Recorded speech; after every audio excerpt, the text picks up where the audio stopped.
കുറച്ച് ദിവസമായിട്ട് ഞാൻ ശ്രദ്ധിക്കുന്നു, പതിവായിട്ടൊരു സന്ധ്യാദീപക്കാഴ്ച. സന്ധ്യാ നേരത്ത് ഐശ്വര്യമുള്ളൊരു പെൺകുട്ടി നിന്ന് ദീപം തെളിക്കുന്നത് കാണാൻ തന്നെ ഒരു ഐശ്വര്യ. മെഴുകുതിരി വെളിച്ചം മാത്രം കണ്ട് ശീലിച്ച നിന്നോടൊന്നും പറഞ്ഞിട്ട് കാര്യമില്ലടാ മരങ്ങോടം മാപ്പിളെ.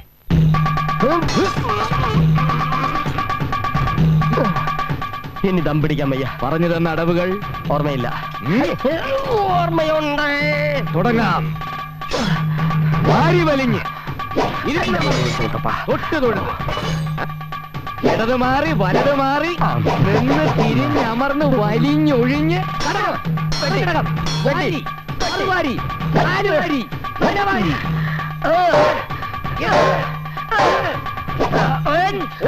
ഈ അടവ് പറഞ്ഞു തന്നിട്ടില്ല. ഇവിടെയോ ഒഴി? ഞാൻ സ്വല്പം നേരത്തെ ഒഴിച്ചതാ. അത് ഒഴിയാൻ എന്റെ കർത്താവേ, തല കൊയ്യരുത്.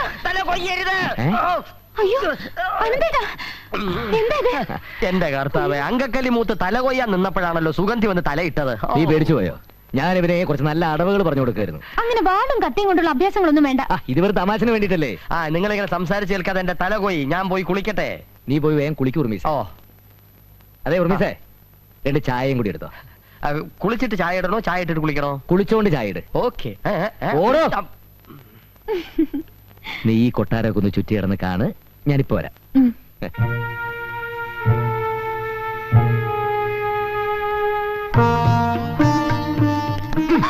എങ്ങനെയുണ്ട് കൊട്ടാരൊക്കെ ചുറ്റിക്കണ്ട? അയ്യോ, ഇത്രയും വലിയ കൊട്ടാരത്തില് അനന്തേട്ട ഒറ്റയ്ക്കാ താമസിക്കുന്നേ? എന്റെ കൂടെ പിശാശുണ്ട്.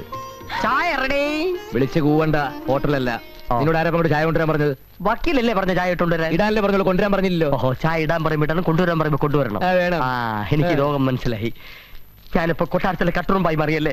സാറേ, കണ്ണാടി നന്നായാൽ ചങ്ങാതി വേണ്ടാത്തൊരു ചൊല്ലുണ്ടറിയോ? അയ്യേ, ഈ ചായയിൽ എന്തോ സോപ്പ് ചോദിക്കുന്നുണ്ടല്ലോ.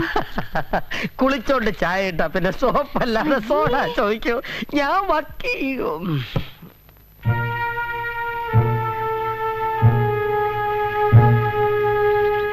ഇത് മുംബൈയിലെ ഒരു ഹോട്ടലിന്റെ മോഡലാ.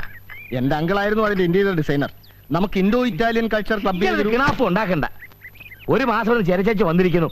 ഇൻഡോ ഇറ്റാലിയൻ കോപ്പ് ഈടോ അടുത്ത മാസം ഓപ്പൺ ചെയ്യേണ്ടതാ. നാടമുറിക്കുന്ന ആരാന്നറിയാവോ? കേന്ദ്രമന്ത്രിയാ.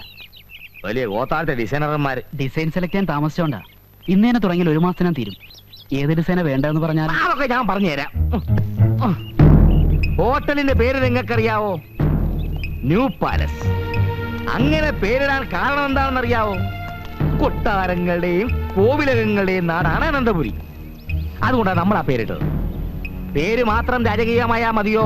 പോരാ, അതിന്റെ ഗട്ടിലും മട്ടിലും ഒരു രാജകീയത വേണം. അകം കണ്ടാൽ കൊട്ടാരം തന്നെ ആയിരിക്കണം. സാർ, എന്റെ കോസ്റ്റ് വർക്ക്ഔട്ട് ചെയ്യുമ്പോ എത്ര ലക്ഷങ്ങളാവുമെന്ന്? അതിന് താൻ വേർക്കണ്ട. ലക്ഷങ്ങളല്ല, കോടികൾ വരും. എടോ, ഒറ്റാരി കിടക്കുമ്പോ കുളം തപ്പണ്ട കാര്യമുണ്ടോ?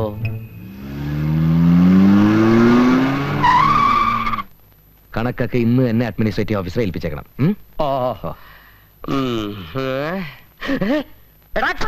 പട്ടാപ്പാടി നിലവിളക്ക് വെക്കുന്നോ? തന്നോട് ആര് പറഞ്ഞു ഇതിനകത്ത് അനുഭവം ചോദിക്കാതെ എന്റെ അമ്മാവനാ. അല്ല, യവൻ കരുതി പല രാജാവുമായിരിക്കുന്നല്ലേ? അല്ല, കൊട്ടാരം വിദൂഷകനാണെന്ന് വിചാരിച്ചു. ഇവനാരാ മനസ്സിലായില്ല? എന്റെ ഗുമസ്തനാ ഉർമീസ്. എനിക്കൊരു സഹായത്തിന് ഞാനിവിടെ ഒറ്റയ്ക്കല്ലേ, പിന്നെ ആശാൻ നല്ലൊരു കുക്കും കൂടിയാ. കുക്ക് നിന്റെ ഈ അമ്മാവനാ? എന്താ പറഞ്ഞേ? ഈ ബുക്ക് അമ്മാവന് കൊടുക്കട്ടെ ചോദിച്ചാ? അമ്മാവൻ വന്നിട്ട് ഒരുപാട് നേരമായോ? ഞാൻ വന്നിട്ട് കുറച്ചു നേരമായി. വന്നപ്പോ നിങ്ങളെ ആരും ഇവിടെ കണ്ടില്ല. എന്നാ പിന്നെ ഈ കൊട്ടാരൊക്കെ ചുറ്റിടന്ന് കണ്ടേക്കാവുന്നത്. കണ്ടിടത്തോളം എങ്ങനെയുണ്ട്? കണ്ണു തള്ളിയോ? പറഞ്ഞു കേട്ടതിലും ഗംഭീരം, അത്യുഗ്രൻ. എല്ലാം നല്ല ഉരുപ്പടികളാണ്. ഈ മച്ചൊക്കെ പഴയ തേക്കിന്റെ കാതലാ. ഈട്ടിയാ? ഈട്ടിയാണോ? ഞാൻ പറഞ്ഞില്ലേ ഈട്ടി തന്നെ ആയിരിക്കും. പിന്നെ എങ്ങനെയൊക്കെ ഉണ്ട് ഭരണം? കുഴപ്പമില്ല. ഈ മാസം നല്ലൊരു തുക സർക്കാരിലേക്ക് അടയ്ക്കാൻ പറ്റുന്നതാണ് തോന്നുന്നത്. അപ്പൊ എന്റെ ശുപാർശ മോശമായില്ല. വരുമാനം ഇനിയും വർദ്ധിപ്പിക്കണം. അത് നമുക്കൊരു അന്തസ്സ. ഞാനുമായിട്ട് ഈ സ്ഥാനത്തിന് പിടിവലി ഉണ്ടാക്കിയവന്മാരുടെ മുഖത്ത് നോക്കി എനിക്ക് 4 വർത്തമാനം പറയണം. ഞാനും അതിനു വേണ്ടിയുള്ള ശ്രമത്തിലാണമ്മോ. നീ ശ്രമിക്കണ്ട. നീ പോയി ചായ ഇട്ടുണ്ടോ? അമ്മാവന് പോകാൻ ധൃതിയുണ്ട്. വിത്തൗട്ടല്ലേ? കണ്ടാൽ അറിയാം വിത്തൗട്ടാണെന്ന്. ഇല്ലാത്ത സമയമുണ്ടാക്കി ഞാനിപ്പോ ഇങ്ങോട്ട് വന്നത് നിന്നോട് വിശദമായിട്ടൊരു കാര്യം സംസാരിക്കാനാ. ഇനി അതങ്ങോട്ട് വെച്ച് കിട്ടിക്കൊണ്ട് പോകേണ്ട കാര്യമൊന്നുമില്ല. ശരിയാ, ഞാനത് അങ്ങോട്ട് പറയണമെന്ന് വിചാരിച്ചിരിക്കുകയായിരുന്നു. സുഗന്ധി എന്ത് പറഞ്ഞോ? ഇത്തരം കാര്യങ്ങളെ പറ്റി അവളോട് അഭിപ്രായം ചോദിക്കേണ്ട കാര്യമൊന്നുമില്ല. ഞാൻ ഈ ചെയ്യുന്നൊക്കെ അവക്ക് വേണ്ടിട്ടല്ലേ. അവൾ എതിർപ്പൊന്നും പറയില്ല. ചായ റെഡി. ചൂട് ലേശം കുറവാ. ആ അസല് ചായ, നല്ല കൈപ്പുണ്യം. ഈ തിരുവായ്മൊഴി മുദ്രപത്രത്തിൽ എഴുതി തരാവോ? ഗുമസ്തപ്പണി ഇല്ലെങ്കിൽ അവിടെ ഒന്ന് കുക്കായിട്ടെങ്കിലും നിൽക്കാമല്ലോ. അപ്പൊ നമുക്ക് എപ്പോ ഇപ്പൊ ആലോചിക്കാം. ഇവിടെ അത് അമ്മയും അപ്പൂപ്പനൊക്കെ ആയിട്ടൊന്ന് തീരുമാനിച്ചിട്ട് ഇത്തരം കാര്യങ്ങളിൽ വൃദ്ധേനങ്ങളെ വലിച്ചഴക്കണോ? നിനക്ക് വിരോധമില്ലെങ്കിൽ ഇന്ന് രാത്രി തന്നെ ആവാം. ഇന്ന് രാത്രിയോ? അതിന് ചില ഒരുക്കങ്ങളൊക്കെ ഇല്ലേ അമ്മാവ? പിടിപിടിന്ന് ചെയ്യേണ്ട കാര്യമാണോ? എന്തോന്നൊരുക്കം? ഒരു ലോറി പിടിക്കണം, 2 ചുമട്ടുകാരെയും വിളിക്കണം. ചുമട്ടുകാരോ? ടൗണിലുള്ള നമ്മുടെ ഹോട്ടലിന്റെ പണി ഏതാണ്ട് തീർന്നു വരികയാണ്. അപ്പൊ ഇന്ത്യൻ ഡെക്കറേഷനും മറ്റുമായിട്ട് വിലപിടിപ്പുള്ള കുറെ സാധനങ്ങൾ നമുക്ക് ആവശ്യമുണ്ട്. ഇവിടെ ഇതൊക്കെ ഉള്ളപ്പോ നമ്മൾ എന്തിനാ കാശ് കൊടുത്ത് പുറത്തുനിന്ന് മേടിക്കുന്നത്? അതെങ്ങനെ ശരിയാവും അമ്മാവ? എന്താ ശരിയാകാത്തത്? ഈ കണ്ട ത്യാഗമൊക്കെ സഹിച്ച് നിന്നെ ഇവിടുത്തെ റിസീവർ ആക്കുന്നത് എന്തിനാണെന്ന് വിചാരിച്ചു? സർക്കാരിനെ നക്കാപ്പിച്ച സിറ്റിംഗ് ഫീസ് മേടിക്കാനോ? എടാ, ഒരു കേസ് 100 രൂപയ്ക്ക് കിട്ടിയോടാ നിനക്ക് ഇതിന്റെ 10 ഇരട്ടി. ഇത് നിയമവിരുദ്ധം അമ്മാവ, അല്ലേ ഓർമ്മിസേ? IPC 304. എന്നാൽ എന്നോട് അഭിപ്രായം ചോദിച്ച സ്ഥിതിക്ക് ഞാൻ പറയാം. കൊട്ടാരം വക സാധനങ്ങൾ ഓസിനടിച്ചു മാറ്റുന്നത് നിയമവിരുദ്ധം. യാതൊരു മാനദണ്ഡവുമില്ലാതെ മരങ്ങൾ മുറിച്ചു നിൽക്കുന്നത് പ്രകൃതി വിരുദ്ധം. എന്നാലും നാറാമോൻ പറഞ്ഞ കാര്യമുണ്ട് കേട്ടോ. എന്തെങ്കിലും അവിഹിതം നടത്തിയാലേ വിഹിതം കൈവരൂ. വക്കീലിന് ബുദ്ധിയില്ലെങ്കിലും ഗുമസ്തന് ബുദ്ധിയുണ്ട്. കിട്ടാവുന്ന അത്ര ഇവിടുന്ന് അടിച്ചു മാറ്റണം. ലേശം ബുദ്ധിമുട്ടുള്ള കാര്യം അമ്മാവ. ഇവിടെയുള്ള സാധനങ്ങളും തടികളൊക്കെ സർക്കാർ ലിസ്റ്റിൽ പെടുത്തിയിട്ടുള്ളതാ. എന്തെങ്കിലും ഒന്ന് നഷ്ടപ്പെട്ട സമാധാനം പറയേണ്ടത് ഞാനാ. അതിന് സമാധാനം പറഞ്ഞ വഴികളൊക്കെ ഞാൻ നേരത്തെ കണ്ടുവച്ചിട്ടുണ്ട്. നിയമം ഉണ്ടാക്കിയപ്പോ തന്നെ അതിന്റെ പരിധികൾ ഉണ്ടാക്കി വെച്ചിട്ടുണ്ട്. Loopholes. നേരത്തെ പരിചയപ്പെടാൻ കഴിയാത്തതിൽ ഇപ്പോൾ എനിക്ക് വിഷമം തോന്നും മുതലാളി. എന്നെ അങ്ങയുടെ ഗുമസ്തനായിട്ട് നിയമിക്കണം. അതിന് ഞാൻ വക്കീലല്ലോ.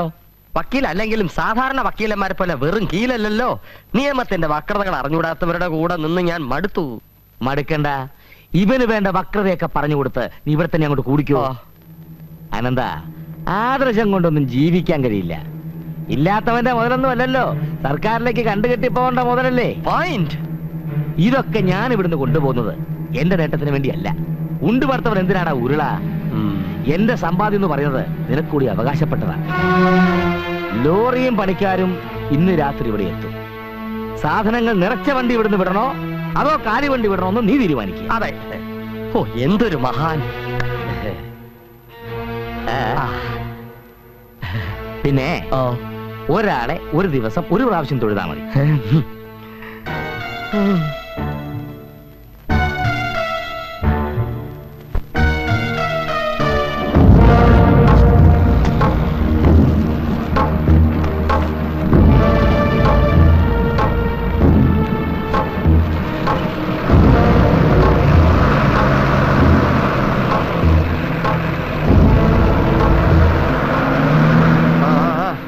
നല്ല ബെസ്റ്റ് തടികൾ.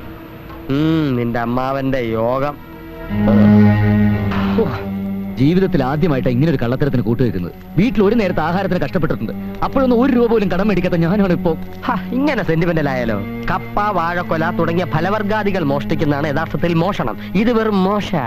അധികാരത്തിൽ ഇരിക്കുന്നവർ വരെ കോടികൾ അടിച്ചു മാറ്റുന്നില്ലേ? ആദ്യമായതുണ്ടായി മനപ്രയാസം. ഇനി അങ്ങോട്ട് ശീലമായിക്കോളൂ. അപ്പൊ എല്ലാരും കൂടി എന്നെ കള്ളനാക്കി അകത്താക്കാനുള്ള പരിപാടിയാണല്ലേ? രാജയോഗത്തിന് വിധി ഉള്ളതുകൊണ്ടല്ലേ നമ്മൾ ഇങ്ങനെ ഇവിടെ താമസിക്കുന്നത്. അകത്ത് കിടക്കാനാണ് വിധിയെങ്കിൽ അതും അനുഭവിച്ചല്ലേ കഴിയും. അങ്ങനെ ഞാൻ അകത്ത് പോകുന്നെങ്കിൽ അത് നിന്നെ കൊന്നിട്ടായിരിക്കും.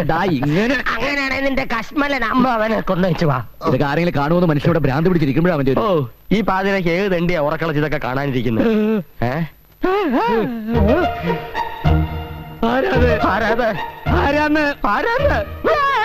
അതെന്താ? അവനെ പേടിപ്പിച്ചതാ. ഞാനാ സാക്ഷി.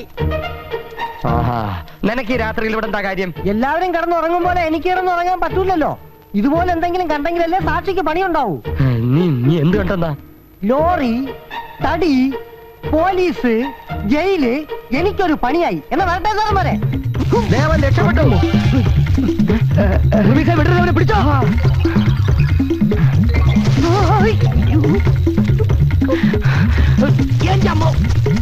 അവനെവിടെ പോയി?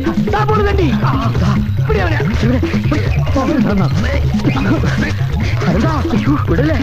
എന്റെ പുറകെ ഓടാ നിങ്ങൾക്കൊക്കെ നാണമില്ലേ? അവനെ വിട്ടാ പറ്റില്ല. പിടിച്ചോ. എന്നെ അങ്ങനെ കിട്ടത്തില്ല. എനിക്ക് കുഞ്ഞുനാളിലേ ഉള്ളൊരു ആശയായിരുന്നു കൊട്ടാരത്തിൽ ജീവിക്കണമെന്ന്. ആരും കള്ളന്മാരായി ജനിക്കുന്നില്ല. സാഹചര്യമാണ് അവരെ അങ്ങനെ ആക്കുന്നത്. ഉദാഹരണത്തിന് നിങ്ങളുടെ കാര്യം തന്നെ എടുക്കാം. നിങ്ങൾ തടി മോഷ്ടിച്ചു, വിറ്റു. നിങ്ങളുടെ ഭാഗ്യം കൊണ്ട് അതെന്റെ കണ്ണിൽ തന്നെ പെട്ടു. പോട്ടെ. കള്ളന്മാരാണേലും നിങ്ങളെ എനിക്കിഷ്ടമാ. ഐറ്റംസ് ഒക്കെ എങ്ങനെയുണ്ട്? നന്നായിട്ടുണ്ട്. ആ. നല്ല പാചകമാണല്ലോ. ഉർമീസിന് ഇതിനു മുമ്പ് കുശിനി പണിയായിരുന്നോ? ഇപ്പൊ കുശിനിപ്പണിയാണ്. മാപ്പിളവർക്ക് വേറെ ചില പണികളൊക്കെ അറിയാം. അത് പോകെ പോകെ സാറിന് മനസ്സിലായിക്കോളും. തിരുമനസ് ഞണ്ണുക. ഇവിടെ ഈ വെജിറ്റേറിയൻ ഫുഡ് മാത്രമേ കിട്ടുകയുള്ളൂ. Chicken 65, tandoori 25, mutton 85. ഇതൊക്കെ കഴിച്ചാണ് ഞാൻ എന്റെ ബോഡി മെയിൻറ്റെയിൻ ചെയ്യുന്നത്. അത് കണ്ടപ്പോഴേ മനസ്സിലായി, ഇത് കൊട്ടാരമാണ്. പച്ചക്കറികളെ പാടുള്ളൂ, കടിച്ചു പറിക്കുന്നൊന്നും പാടില്ല. എന്റെ ആരോഗ്യം തകരാറിലാവുമല്ലോ. ഓക്കെ, മാനേജ് ചെയ്തോളാം. ഞാനിവിടെ നിങ്ങളുടെ കൂടെ കൂടിയിരിക്കുകയാണെന്ന് ആ മഹാദേവ വർമ്മയോ അയാളുടെ വക്കീലോ അറിഞ്ഞാൽ പിന്നെ എന്നെ സ്വാധീനിക്കാൻ ശ്രമിക്കും. ഇവിടെ എന്തൊക്കെ നടക്കുന്നു എന്ന് അപ്പൊ ചോർത്തി കൊടുക്കാൻ പറയും. എന്റെ കർത്താവേ, പേടിക്കണ്ട, ഞാനൊരു അക്ഷരം പറയത്തില്ല. ഉണ്ണുന്ന ചോറിനോട് കൂറ് കാണിക്കുന്നവനാ ഈ സദാനന്ദൻ. ആ ശങ്കരനാരായണന്റെയും ചോറ് കുറെ ഉണ്ടതല്ലേ, അപ്പൊ പിന്നെ അവിടെ ഒരു കൂറ് കാണിക്കാതിരിക്കുമോ? അത് പഴഞ്ചോറായില്ലേ? ആ, പഴയതിനെ പറ്റി പറഞ്ഞപ്പോഴാ ഓർത്തത്. അപ്പുറത്ത് പഴയ കാര്യസ്ഥന് മോളുവാ താമസിക്കുന്നതല്ലേ? അതെ, എന്താ ചുമ്മാ? എന്ത് ചുമ്മാ? വെറും ചുമ്മാ. നിങ്ങൾ ഇങ്ങനെ വായി നോക്കിയിരുന്ന എനിക്ക് ശരിക്കും ഉണ്ണാൻ പറ്റത്തില്ല. ഒന്ന് അങ്ങോട്ടേ മാറിയിരുന്നേ. മതി ശേഖരൻ. ഇതിനെന്തൊരു ഒത്തൊരുമ. ഞങ്ങള് തമ്മിൽ ഭയങ്കര സ്നേഹ. സാറ് തിന്നട്ടെ.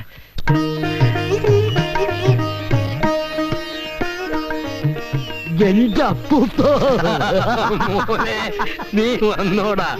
എന്റെ മോനെ, നീ എപ്പോഴും ഇവിടെ ഇല്ലാത്തത് കൊണ്ട് അപ്പൂപ്പന് ഒരു രസവുമില്ല. അതുകൊണ്ടല്ലേ അടിക്കടിക്ക് ഞാൻ ഇങ്ങോട്ട് ഓടി വരുന്നത്. എങ്ങനെയുണ്ട് കൊട്ടാരത്തിലെ ജീവിതം? ഒന്നും പറയണ്ട അപ്പൂപ്പ, കൊട്ടാരത്തിലെ ജീവിതം എന്നൊക്കെ പറഞ്ഞ വളരെ ബുദ്ധിമുട്ടാ. ഞാനും നിന്റെ കൂടെ കൊട്ടാരത്തിൽ വന്നാൽ എന്താ എന്ന് ആലോചിക്കുക. നിനക്കൊരു കൂട്ടുവാങ്ങുമോ? എനിക്കിപ്പോ അവിടെയുള്ള കൂട്ടൊക്കെ തന്നെ ധാരാളമാ. അതിലൊരുത്തന്റെ കട്ടയും പടവും ഇന്നോ നാളോ ഞങ്ങൾ മടക്കാം. അതായതാ? ഒരു പ്രേതം. ഇരട്ട കൊലപാതകം നടന്ന സ്ഥലമല്ലേ, അതിലൊരു പ്രേതം. ഒക്കെ പറയാം, വാ.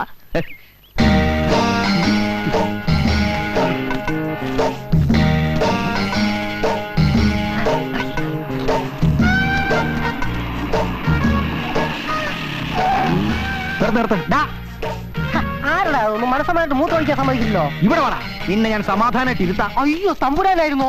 ഞാൻ അങ്ങോട്ട് വരാൻ തുടങ്ങിയായിരുന്നു. അവന്മാരെ അവിടെ നിന്ന് ഇറക്കാൻ വേണ്ടി അയച്ചിട്ട് നീ ഇപ്പൊ അവരുടെ അടുത്ത് കൂടിയല്ലേ? അയ്യോ, കൂടിയതല്ല, കൂടി പോയതാ.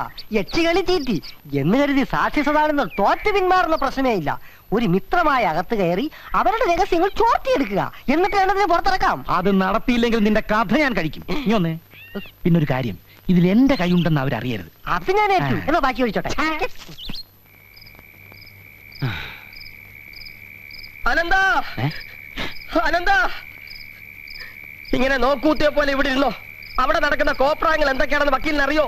ഇനി ഞാൻ ജീവിച്ചിരുന്നിട്ട് കാര്യമില്ല. സന്തോഷം, ഞാൻ രക്ഷപ്പെട്ടല്ലോ. ഫലിതബിന്ദു വെക്കാനല്ലേ ഞാൻ വന്നത്. കാര്യം എന്താന്ന് വെച്ചാ പറ. ഞാനൊരു കക്ഷിയുടെ ഒപ്പിച്ചോണ്ട് വന്ന റമ്മ നശൂലെ നക്കിക്കൊണ്ടിരിക്കുക. ചോദിക്കാൻ ചെന്നപ്പോ എന്റെ കർണത്തടിച്ചു. പോരാത്തതിന് ഒരു ഓംലേറ്റ് ഉണ്ടാക്കി കൊടുക്കാൻ. ഇന്ന് ആ തെണ്ടിയെ തല്ലിക്കൊന്ന് ചാക്കിനകത്താക്കി പുഴയിൽ ഒഴുക്ക് ഞാൻ. ഇതിന് ഒത്തീർപ്പുണ്ടാക്കാൻ വന്നാൽ നീ എണ്ണടിച്ചോ? അവൻ നിന്നെ ഇതേപോലെയാണ് അടിച്ചത്. അവൻ നിന്നോട് ഓംലെറ്റ് അടിക്കാൻ പറഞ്ഞോ? ഇന്ന് അവനെ പീസ് ആക്കിയിട്ട് തന്നെ കാര്യം തുടങ്ങാം. എന്നാ തുടങ്ങാം. വാ, പോ. അയ്യോ, കൈ കൈ.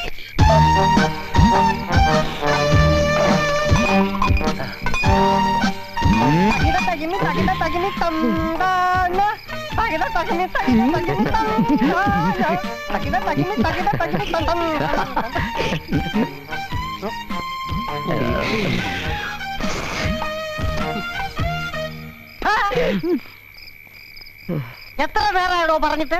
2 തടിയന്മാരിവിടെ ഉണ്ടായിരുന്നിട്ട് എനിക്കൊരു ഓംപ്ലേറ്റ് ഉണ്ടായി തരാൻ പറ്റില്ലെന്ന് വെച്ചാ ചെത്തകളെ. തുടങ്ങിക്കോ.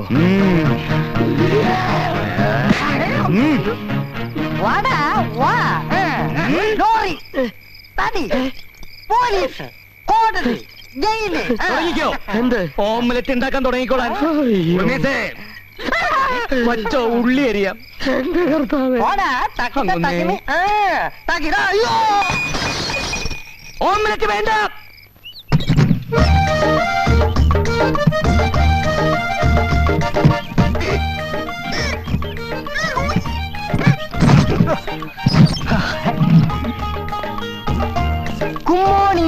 ആരാ?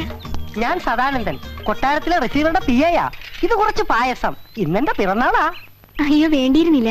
അവിടെ ഇതൊക്കെ വെക്കാൻ ആരാ ഉള്ളത്? ഞാനൊരു കുക്കിനെ നിർത്തിയിട്ടുണ്ട്, ഉർമീസ്. പേര് ഉർമീസ് എന്നാണെങ്കിലും പ്രവൃത്തിയൊക്കെ കൊട്ടാരച്ചിട്ടയിൽ തന്നെ. എന്താ പേര്? രോഹിണി.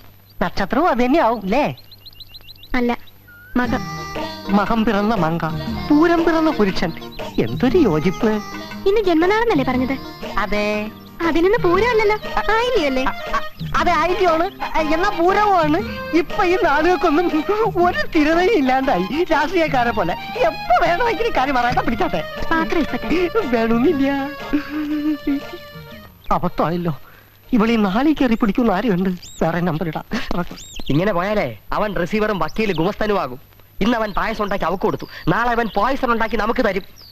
നനഞ്ഞടം നോക്കി കുഴിക്കുക അവൻ കൊഴുത്തുരുമ്പ്. പെട്ടുപോയില്ലേ, ഇനി സഹിച്ചല്ലേ പറ്റൂ. എത്ര നാൾ സഹിക്കും? അവന്റെ ഒരു അധികാരവും പരിധി വിട്ടുള്ള പെരുമാറ്റം ഒന്നും എനിക്കങ്ങോട്ട് സൂഹിക്കുന്നില്ല. ഒരലവലാളിയുടെ മുമ്പിൽ നമ്മൾ എത്ര നാൾ ഇങ്ങനെ ശ്വാസം അടക്കി പിടിച്ച് ഓച്ചാനിച്ച് നിൽക്കും? അവൻ വലിയ രാജാവും, നമ്മൾ വെരി പൂർ പ്രജകളും. അവന്റെ ജാതകത്തിലും ചിലപ്പോൾ രാജയോഗം കാണുമായിരിക്കും, അത് അനുഭവിച്ചല്ലേ പറ്റൂ. അല്ല, ഇത് കുരുട്ട് ബുദ്ധി കൊണ്ട് കവർന്നെടുത്ത